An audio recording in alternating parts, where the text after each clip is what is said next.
পরিবারের আমাদের বিধায়ক রাজ্যেন আমরা অভিভূত আনন্দিত।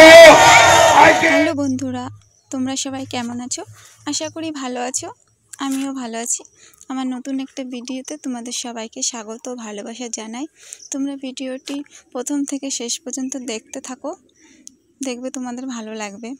আজকে এসে একটা জায়ের সাথে বাজারে এসেছি সাইকেলে করে, আর আমাদের দুজনেরই বাজারে একটু দরকার ছিল। আর সেই দরকারটা মিটে যাওয়ার পরে যা বাড়ি চলে গেল আর আমি থেকে গেলাম, কারণ এখানে হচ্ছে সায়ন্তিকা ব্যানার্জি আসবে, ওই জন্য দেখার জন্য থেকে গেলাম। আর তার আগে একটু পথে র্যালি করতে বেরিয়েছে, সেটা তোমরা দেখো মতুয়া দল নিয়ে।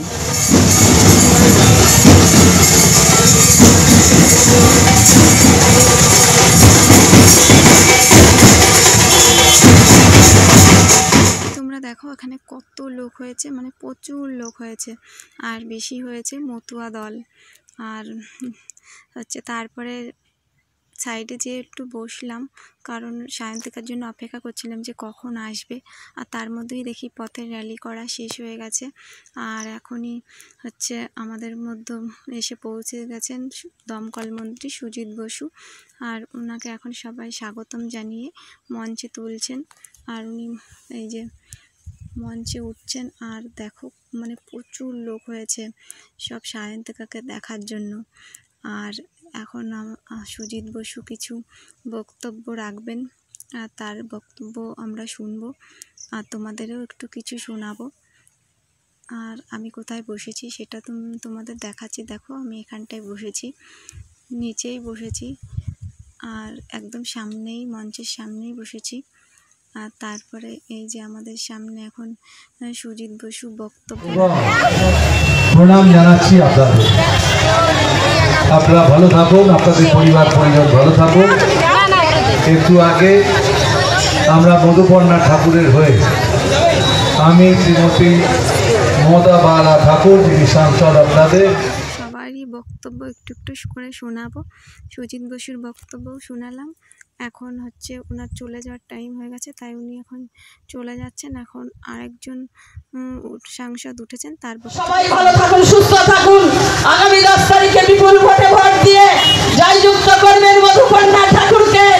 আর 13 তারিখে ওরা বলবে মেরেছে লাঠি ল্যাং, ভেঙে হয়ে গেল ঠ্যাং, ভাঙলো মাথায় চাতুরবে, পালিয়ে পথ পাবে না।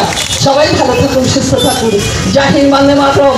তৃণমূল কংগ্রেস জিন্দাবাদ, মা মাটি মানুষ মমতা বন্দ্যোপাধ্যায় জিন্দাবাদ, অভিষেক ব্যানার্জি জিন্দাবাদ। সবাই জানে কি হরিগুরুচাঁদ ঠাকুর সাধারণ মানুষের জন্য করতেন, সেই আদর্শটা আমি এগিয়ে নিয়ে যেতে চাই আপনাদের মাধ্যমে, আপনাদের সেবা করে। সেই সুযোগটা আমাকে দিতে হবে কি আপনাদের পাশে যেন আমি দাঁড়াতে পারি, আপনাদের ঘরের মেয়ে হয়ে যেন আমি দাঁড়াতে পারি।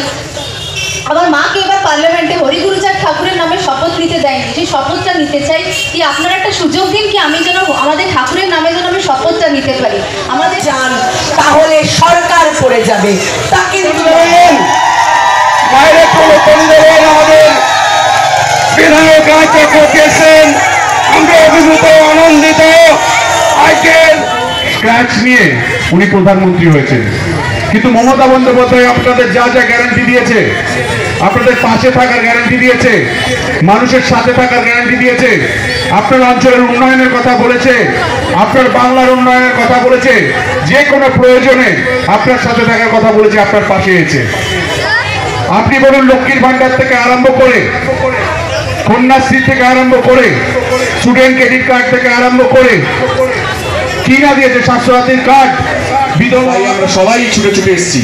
সবে 2024-এর লোকসভা ইলেকশন গেছে, 3 মাস।